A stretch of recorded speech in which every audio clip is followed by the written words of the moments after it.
Ladies and gentlemen, fight fans all around the world, from the sunny Caribbean, you're watching What You Need.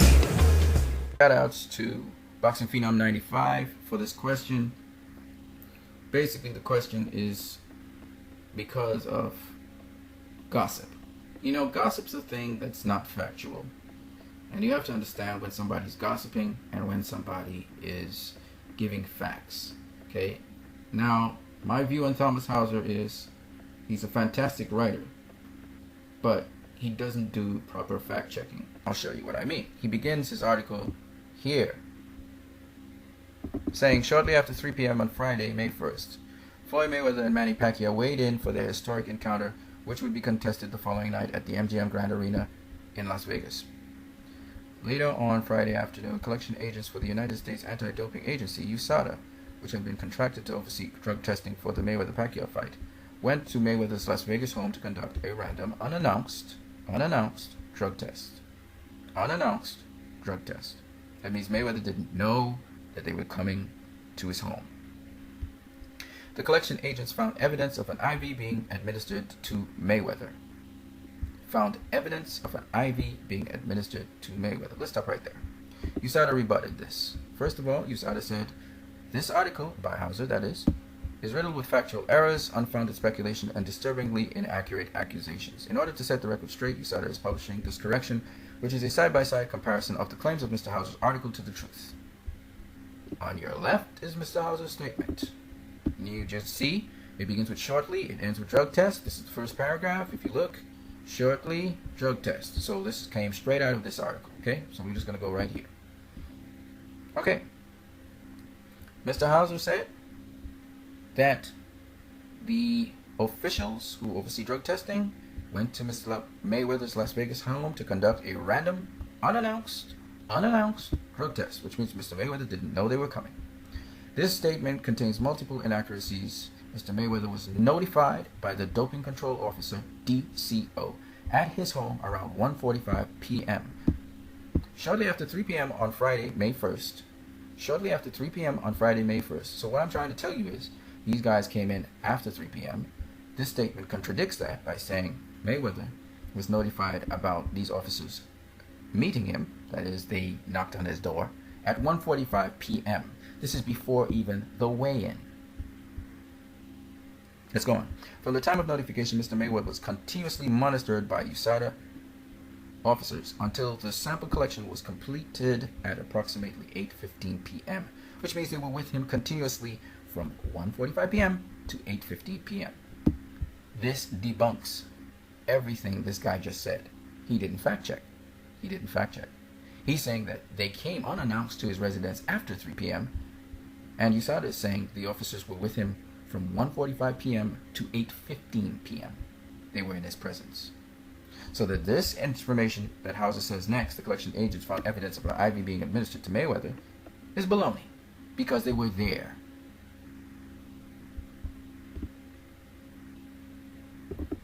So, USADA says, this claim is also inaccurate. The IV was administered after the athlete had already been notified by USADA's officers in the presence of the USADA officer. In addition, Mr. Mayweather declared the infusion in advance to the officer, who was made aware of the need for the IV due to Mr. Mayweather's physical condition, and who continued to monitor Mr. Mayweather throughout the administration of the IV by the paramedic, and thereafter until a full sample was collected from Mr. Mayweather. Okay? So, this statement here is false. Okay, Mr. Hauser did a horrible job of fact-checking. Now, Mr. Hauser goes on. Bob Bennett, the executive director of the Nevada State Athletic Commission, which had jurisdiction over the fight, says that USADA did not tell the commission whether the IV was actually administered when the agents arrived. Let's see what USADA says. In a letter from USADA to the Nevada State Athletic Commission on May 21st, 2015, the Nevada State Athletic Commission was informed of Mr. Mayweather's approved therapeutic use exemption and advised that Mr. Mayweather declared the infusion in advance to a USADA doping control officer who was at his home for collection of a sample. So that also is false. USADA did later advise the Nevada State Athletic Commission that Mayweather's medical team told its agents that the IV was administered to address concerns related to dehydration. You know that is false as well, because we just heard that USADA sent a letter to the Nevada State Athletic Commission indicating that Floyd Mayweather got a therapeutic use exemption for use of an IV by requesting it to their own official. So that's 3 pieces of information that's wrong already. He says here in his article that WADA does not allow IVs, it's prohibited. Then he refines his statement by saying that WADA allows IVs if you're using 50 ml in 6 hours, only for the purpose of hospitalization or surgical procedures or clinical investigations. WADA themselves says this, that it's not allowed unless you have a therapeutic use exemption or TUE. So therefore, if you have a TUE, it's allowed. And the TUE can come because of a medical emergency or clinical time constraint. And not just a TUE, but a retroactive one, which is what Mayweather had. And USADA responds, and they actually said the same thing right here. Also, remember, he was tested before and after the IV, and he was found to be negative. So once again, all that Mr. Hauser is trying to claim so far is just gossip.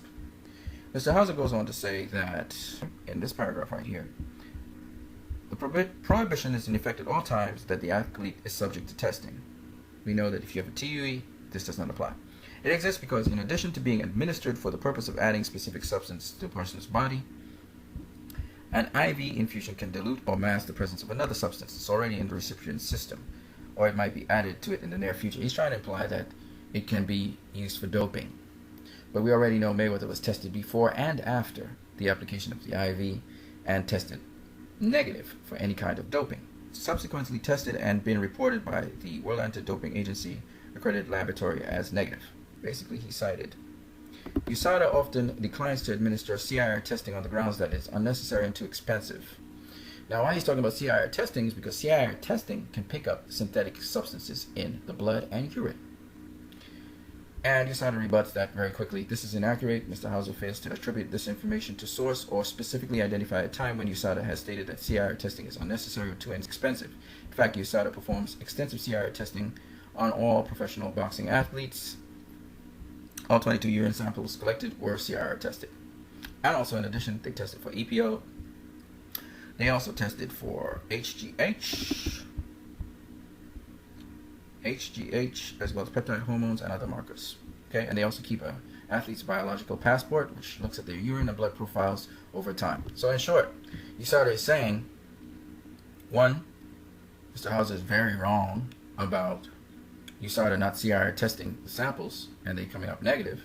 And two, he also is clueless that CIR testing is not the only thing that they use. They use many other tests. So at the end of the day, Mr. Hauser has said a number of inaccurate things.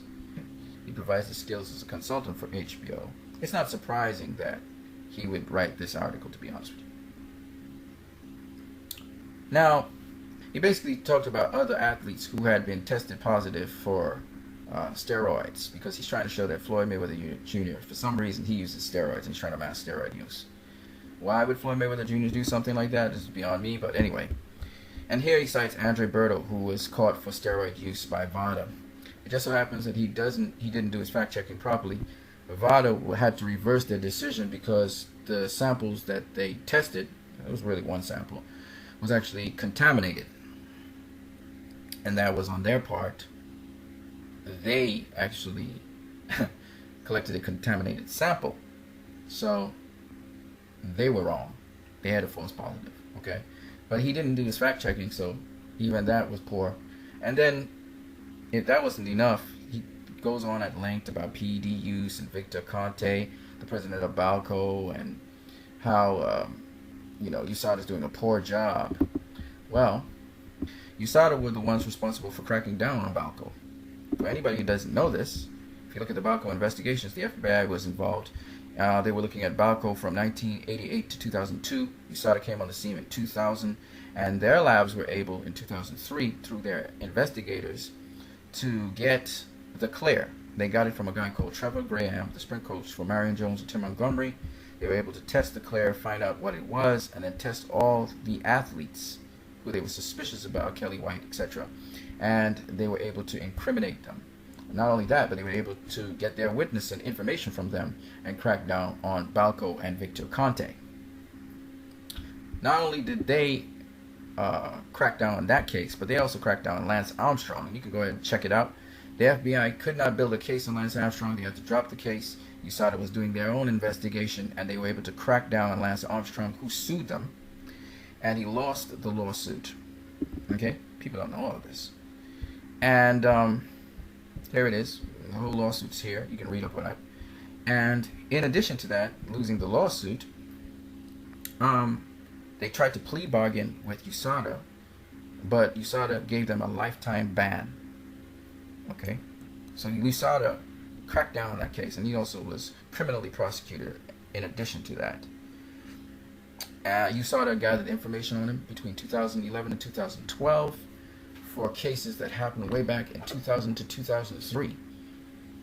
And USADA was not the overseeing body for Lance Armstrong's team when they were in their different circuits. Okay, USADA started on the case in 2011, and they were able to crack the case in 2012. There was other anti-doping agencies that were working with Lance Armstrong, and he was able to elude them, but not USADA.